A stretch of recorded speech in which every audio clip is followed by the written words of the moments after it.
Hola, os doy la bienvenida a una nueva charla dentro del ciclo Quédate en casa con Ingeniería del Software. El principal objetivo de esta charla es presentar algunas recomendaciones sobre cómo potenciar la colaboración entre la universidad y la industria en el ámbito de la investigación en Ingeniería del Software. Estas recomendaciones se basan en la experiencia que hemos adquirido después de 20 años dentro del Grupo Alarcos haciendo investigación en la industria. También, objetivo de esta charla es proporcionarles literatura relevante al respecto. Está claro que el tema es relevante, que está adquiriendo cada vez más relevancia, que es un tema que como ingenieros y como investigadores nos preocupa desde hace mucho tiempo. Muestra también de la relevancia del tema es que dentro de este ciclo hay otra charla que ha impartido el profesor Michel Felder de la Universidad de Innsbruck, también sobre cómo abordar la colaboración entre la industria y la universidad. También me ha parecido muy acertada la idea de que en este ciclo hubiera charlas de empresas. Esto permite acercar las empresas a la universidad. Así que muchas gracias, Diego, por organizar este ciclo.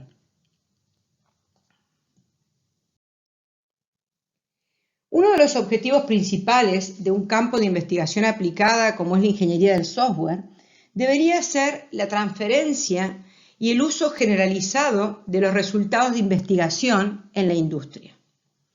Por ello, deberíamos investigar en ingeniería del software sobre temas que sean relevantes en la práctica industrial. Idea que es fácil de decir, pero que no es tan sencillo de llevar a cabo. Pero deberíamos ser tenaces en perseguir este objetivo. Y como dice esta cita, el valor de una idea radica en el uso de la misma, en la puesta en la práctica de la misma. Y para ello, para abordar la relevancia de la investigación, es fundamental establecer lazos de colaboración entre la universidad y la industria. Desde los años 80 ha habido innumerables discusiones sobre la necesidad de investigar sobre temas relevantes en la ingeniería del software, lideradas por pioneros como Robert Glass, entre otros. Recientemente hemos pasado el hito de 50 años de ingeniería del software. Y si bien ha habido muchos esfuerzos por avanzar en este tema como comunidad, seguimos luchando en pro de la relevancia y la utilidad de la investigación. Por ello, en esta charla voy a resumir brevemente qué se ha hecho y qué deberíamos hacer para incrementar la relevancia de nuestra investigación, potenciando la colaboración entre la universidad y la industria. Como mencioné antes, como ingenieros e investigadores, deberíamos orientar nuestra investigación a temas que sean relevantes, útiles, aplicables en la práctica industrial. Pero eso sí, sin perder de vista el rigor de nuestra investigación. El rigor en la investigación se refiere a la precisión o exactitud del método de investigación que utilicemos. El rigor también puede significar el uso correcto de cualquier método para su propósito previsto. Y la relevancia, como ya mencioné, hace referencia a que los resultados de la investigación sean relevantes para la industria. Para evaluar las diferentes combinaciones de rigor y relevancia de la investigación, un trabajo de psicología publicado en el año 2010 presentó la siguiente matriz. Esto muestra que donde el rigor metodológico es alto, pero la relevancia práctica es baja, se genera la llamada ciencia pedante. Probablemente la mayoría de las publicaciones sobre ingeniería del software caen en esta categoría. Estos realmente son estudios que son rigurosos en su diseño y sofisticación analítica, pero aún así no abordan la importante cuestión de la relevancia. El cuadrante en el que tanto la relevancia práctica como el rigor metodológico son altos se denomina como ciencia pragmática. Estos trabajos abordan simultáneamente cuestiones de relevancia y lo hacen de una manera metodológicamente robusta. Claramente creemos que esta debe ser la forma que debería dominar en la investigación que hacemos en ingeniería del software. Ahora voy a ilustrar los numerosos avances que se han hecho en cuanto al rigor de la investigación y mostrar que no hemos hecho tanto con respecto a la relevancia. Como mencioné, el rigor en la investigación se refiere a la precisión o exactitud del método de investigación que utilicemos y cómo lo utilicemos. Desde mi punto de vista, el éxito alcanzado hasta ahora en cuanto al rigor de nuestra investigación se lo debemos a la aparición de la ingeniería del software empírica con el advenimiento del trabajo del profesor Víctor Basili de la Universidad de Maryland en los años 70. Disciplina en la que se han logrado numerosos avances. Sin lugar a dudas, la red ISERN, que se creó en el año 1993 y que reúne más de 70 universidades y empresas, ha sido el motor impulsor de la ingeniería del software empírica. Se han publicado varios libros sobre métodos empíricos específicos para ingeniería del software a partir del año 2000. Existen 2 conferencias de prestigio internacional específicas, la conferencia Empirical Software Engineering and Measurement y la conferencia Evaluation and Assessment in Software Engineering. También hay una revista específica de la disciplina, la revista Empirical Software Engineering, y otras como IEQO Transaction in Software Engineering, Information and Software Technology y otras que promueven la ingeniería del software basada en la evidencia. También muestra la madurez alcanzada de la disciplina la existencia de diversas directrices sobre experimentos, encuestas, estudio de casos, etc. Y también es destacable el enorme esfuerzo de formación que se ha hecho en todo el mundo sobre temas relacionados con la ingeniería del software empírica. Muestra también del avance de la disciplina es que existen numerosas publicaciones en las que se presenta evidencia sobre diferentes tecnologías, algunas de las cuales se han sintetizado en esta publicación sobre los 10 años de la columna Voice of Evidence en la revista IEQO Software. Por ejemplo, evidencia recogida sobre Test Driven Development, sobre el desarrollo ágil de software, el desarrollo global de software, etc. Resumiendo los logros que se han obtenido en la ingeniería del software empírica, podemos decir que se ha hecho comunidad y se ha logrado una mayor visibilidad. Se ha logrado mayor reconocimiento en entornos académicos de la relevancia de la ingeniería del software empírica. Se ha avanzado mucho en formación. Hay mucha bibliografía disponible sobre la teoría y la práctica de los métodos empíricos. Y se han obtenido mejoras metodológicas y también en la disponibilidad de directrices sobre la aplicación de los métodos empíricos. Pero aún está pendiente hacer más énfasis en la relevancia de la investigación en la ingeniería del software, que sin lugar a dudas se podrá obtener teniendo mayor visibilidad y repercusión en la industria y en la práctica de la ingeniería del software. Y por ello, como ya mencioné, deberemos hacer grandes esfuerzos para lograr un mayor acercamiento entre la universidad y la industria. Ahora voy a resumir, o voy a presentar, ¿qué hemos hecho hasta ahora para potenciar la colaboración entre la universidad y la industria en el ámbito de la ingeniería del software? Un granito de arena en pro de acercarnos a la industria ha sido, por ejemplo, el hecho de incorporar tracks industriales en varias conferencias de ingeniería del software. También, en los últimos años, ha habido conferencias invitadas en diferentes congresos de prestigio internacional que abordaron temas específicos sobre la colaboración entre la universidad y la industria.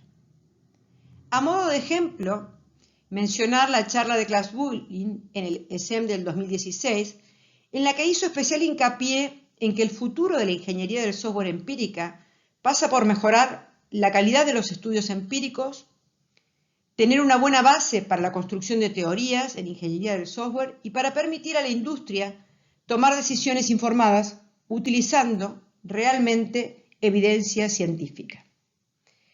En 2017, Per Runesen en LSM, también en su conferencia inventada, puso el foco en que el aspecto principal para mejorar la colaboración con la industria es la comunicación. Y mencionó dos ideas principales. Debemos ser bilingües y biculturales si queremos colaborar con la industria. Es decir, hablar su mismo idioma y entender la cultura de la industria. Además, debemos establecer los canales de comunicación adecuados, seleccionando interlocutores adecuados en ambas partes. Es fundamental el modo o estilo de colaboración o el grado de cercanía entre la industria y la academia. Uno de los mejores modelos que refleja el grado de cercanía entre la universidad y la industria es el que se muestra en esta figura que propuso Klaus Bulin. En este modelo hay 5 niveles de madurez. Entre los niveles 1 y 3 realmente no existe colaboración activa entre la universidad y la industria, ya que los investigadores que trabajan en esos niveles lo que hacen es desarrollar una solución que a menudo es demasiado simplista y sin tener en cuenta el contexto, y luego se acercan a la industria en el nivel 3 para tratar de convencerla a que adopte o intente adoptar la solución propuesta. Sin embargo, como esas técnicas se desarrollan a menudo con muchas simplificaciones y suposiciones, que a menudo no son válidas en la industria, suelen dar lugar a una baja aplicabilidad en la práctica y, por lo tanto, a una escasa relevancia en la industria. Muestra de la preocupación de la colaboración con la industria en ingeniería del software es que han proliferado los artículos publicados al respecto. Por ejemplo, en el número especial Die Cubo Software sobre los 50 años de la ingeniería del software se publicaron al menos 3 artículos que en su título explícitamente mencionan el tema y otros tantos que lo han resaltado en su interior. Recientemente se han publicado 2 revisiones sistemáticas de la literatura. Una que sintetizó cuáles son las motivaciones para colaborar, las formas de colaborar y qué actividades se pueden realizar para fomentar la colaboración. Y otra revisión que integró los desafíos y las mejores prácticas para mejorar la colaboración con la industria, así como lo que también no debemos hacer. Y definieron así patrones y antipatrones de colaboración. También se ha publicado un artículo que presenta un modelo de colaboración basado en la coproducción y en la que se presenta como método de investigación más adecuado para fomentar esta coproducción a la investigación en acción, que tiene como principal objetivo la idea de que los investigadores hagan una inmersión en la industria formando parte activa de la investigación. Recientemente se han publicado 2 artículos en la revista Empirical Software Engineering. En 2019, un artículo en el que se presenta una encuesta con profesionales que han participado en 101 proyectos en 21 países diferentes. Esta encuesta se hizo con el objetivo de dar recomendaciones sobre cómo abordar la colaboración con la industria basadas en la opinión de los expertos y en su experiencia. Y en 2020 se publicó un artículo en el que se hace énfasis en la colaboración entre la universidad y la industria como principal factor para realizar una investigación de relevancia para la ingeniería del software. También han aparecido diversos modelos de colaboración de transferencia de tecnología. Por ejemplo, el modelo que se muestra en esta figura, denominado Transferencia Tecnológica 2.0. Este modelo fue propuesto dado que los modelos de transferencia de tecnología tradicionales han quedado un poco anticuados, ya que en realidad asumen que las innovaciones se crean en la academia y se transfieren a la industria en un flujo secuencial de actividades. La realidad es que en la actualidad mucha investigación en informática se hace en el marco de grandes consorcios entre la universidad y la industria y por lo tanto la investigación debe ser una coexperimentación continua e iterativa para descubrir problemas y desarrollar y mejorar soluciones. Según este modelo, el cambio fundamental se debe producir en la mentalidad de las partes involucradas, pasando del hecho de que la tecnología sea empujada o motivada por el mundo académico a que sea la industria quien motiva o tira de la tecnología, dando lugar a lo que los autores llamaron co-creación. Además, este modelo refleja que es fundamental la cooperación continua entre los participantes o los stakeholders para permitir que las soluciones evolucionen en ciclos que sean ágiles y rápidos. Otro modelo de colaboración propuesto por Sano y colaboradores se basa en la coproducción. Este modelo hace hincapié en que uno de los objetivos de la investigación en colaboración es la generación de nuevos conocimientos que aporten valor para la academia, la industria y también para la sociedad en general. Y hacen especial énfasis en que aporten valor que vendrá dado por la utilidad y relevancia, claro está, de la investigación realizada.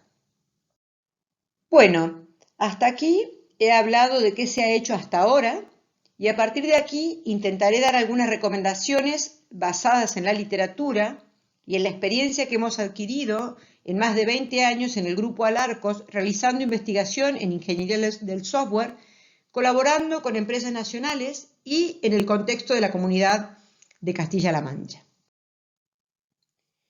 Lo que sí tenemos claro, en pro de fomentar la colaboración con la industria, es que el rigor y la relevancia de nuestra investigación deben estar balanceados y que para ello debemos cada vez más potenciar la colaboración con la industria. En este marco se sintetizan tres aspectos. Por un lado, cómo iniciar, establecer o formalizar la colaboración. Por otro, qué mecanismos organizacionales se pueden usar para dar forma a la colaboración. Y por último, qué actividades concretas se pueden llevar a cabo para fomentar la colaboración. Con respecto a las actividades, estas actividades se agrupan en 5 categorías. Por un lado, hablamos de reuniones, tanto formales o informales, actividades para establecer redes de contactos, conferencias, talleres, formar parques tecnológicos, consorcios entre la universidad y la industria, también hacer centros mixtos de investigación. A nivel de comunicación, la comunicación puede ser verbal, por correo electrónico, por correo postal, también comunicación a través de llamada participación en congresos, publicaciones conjuntas, boletines, newsletter, etc. Con respecto a la formación, se podría pensar en tener programas adaptados a la industria, que haya participación de estudiantes en proyectos de la industria, que haya supervisión de tesis. También es importante, por ejemplo, nosotros desde hace ya unos años contamos con lo que se llama el doctorado industrial. También sería interesante la participación de la industria en el desarrollo de la currícula en las carreras universitarias. También poder contar con becas para alumnos industriales, tanto para alumnos como para profesores. También es importante la movilidad del personal, el intercambio del personal, también que haya cursos tanto de la industria impartidos en la universidad como de la universidad impartidos en la industria. Y también es importante el empleo, ¿no? Poder contratar a los investigadores de las universidades en la industria o viceversa. También que haya representación en las juntas de la industria o en los comités de las universidades, de personal tanto de la industria como de la empresa. Otro aspecto del cual estamos convencidos es que es realmente un acierto incorporar como marco de investigación la ciencia del diseño, ya que incorpora explícitamente el aspecto de la relevancia de diseñar un artefacto que sea útil en contextos industriales. John Venable, que es un investigador prestigioso en el ámbito de la ciencia del diseño, define la ciencia del diseño como una investigación que inventa. Que invente, es decir, en el sentido de que debe ser original. Y se debe inventar un nuevo artefacto con un propósito. Este concepto de artefacto con un propósito, que suele ser el tema de atajar o solucionar un problema. Artefactos que no es solo software, que puede ser un método, una metodología, un procedimiento, una práctica o cualquier otra tecnología. Y estos artefactos tienen que ser inventados para abordar un problema lo más general posible. Es decir, que solucione un problema que no solo afecte a una empresa, sino que se pueda generalizar a más, abarcando el mayor ámbito posible. Y cuanto más generalizable, más útil será el artefacto y más relevante. Y además, tengo que poder evaluar la utilidad, realmente demostrar que el artefacto que he creado permite solucionar el problema que existía.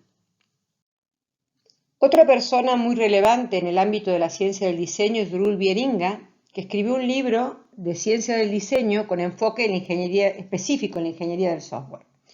Y según Roel Vieringa, para que haya ciencia del diseño debe haber diseño.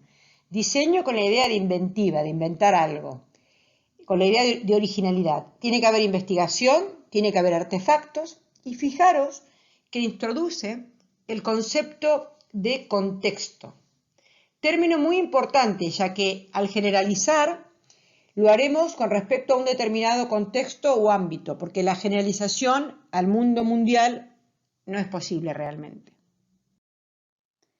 De cara a aplicar la ciencia del diseño, la podemos ver como un método con actividades o como un proceso con actividades, sobre todo si lo queremos aplicar en las tesis doctorales. Ese proceso de diseño se realiza a través de 3 ciclos estrechamente relacionados de actividades. En el ciclo de diseño se construye el artefacto y se evalúa teniendo en cuenta su contexto. Se evalúa en el contexto del artefacto que hemos diseñado o construido.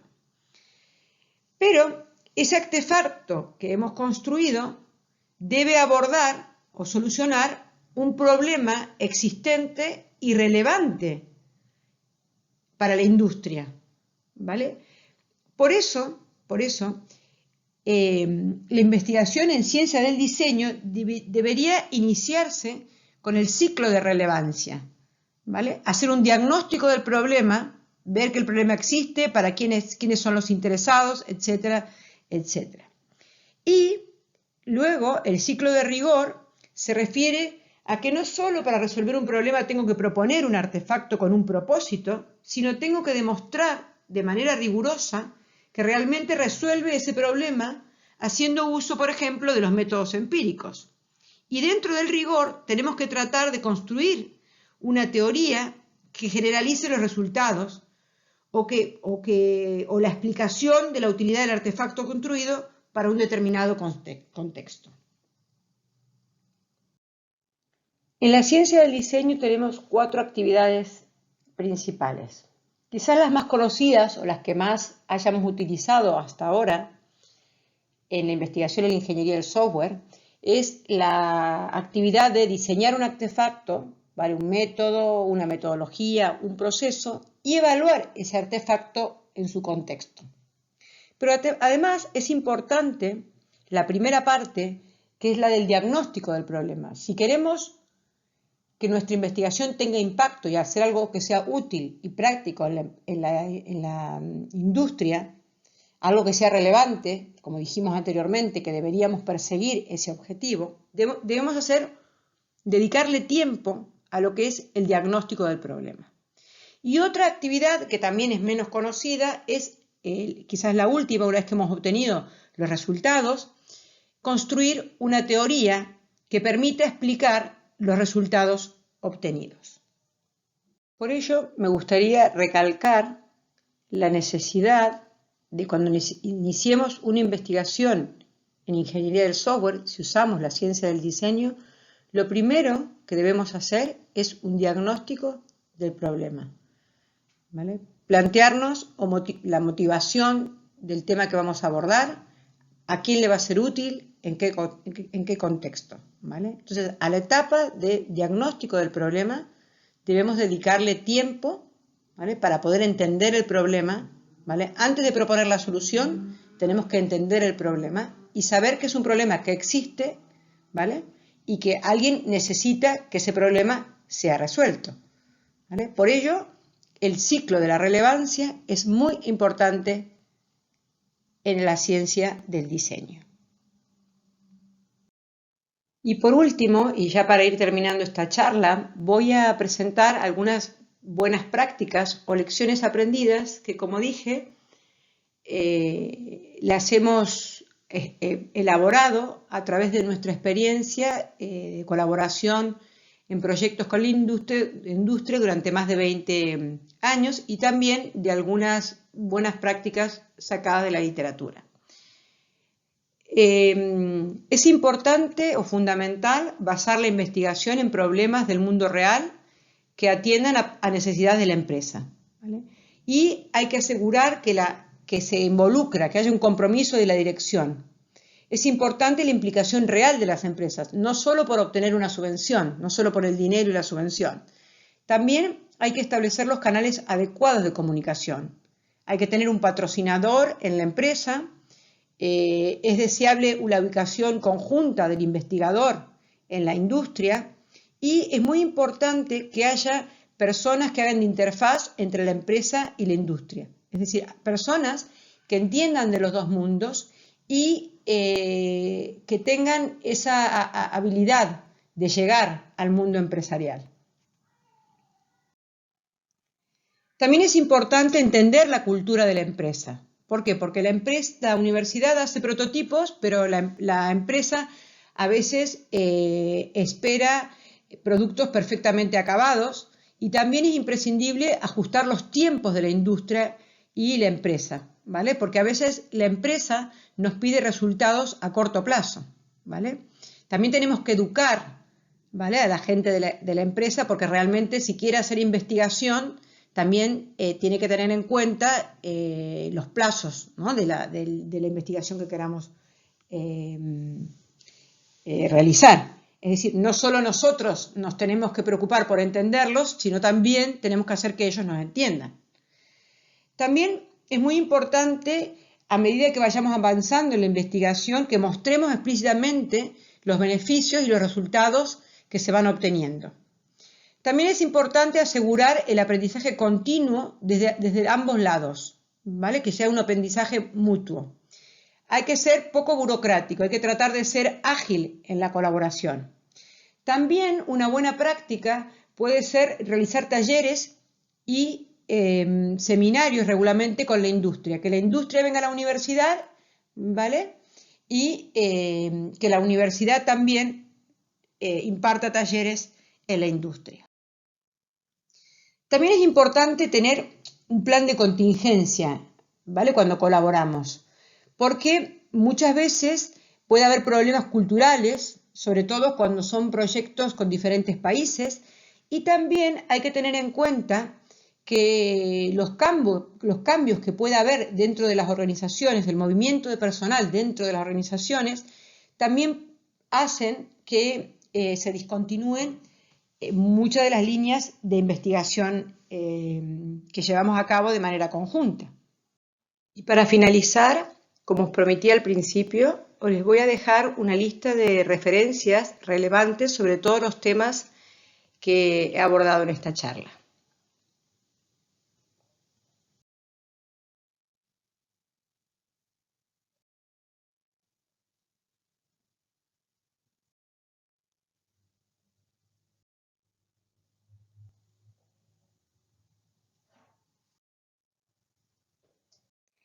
Y con esto termino mi charla. Espero que os haya resultado de interés y me gustaría decirle gracias a Diego por encargarse de organizar este ciclo de Quédate en casa con Ingeniería del Software, que está resultado tan interesante, tan entretenido y bueno, con el cual estamos aprendiendo mucho. Muchas gracias.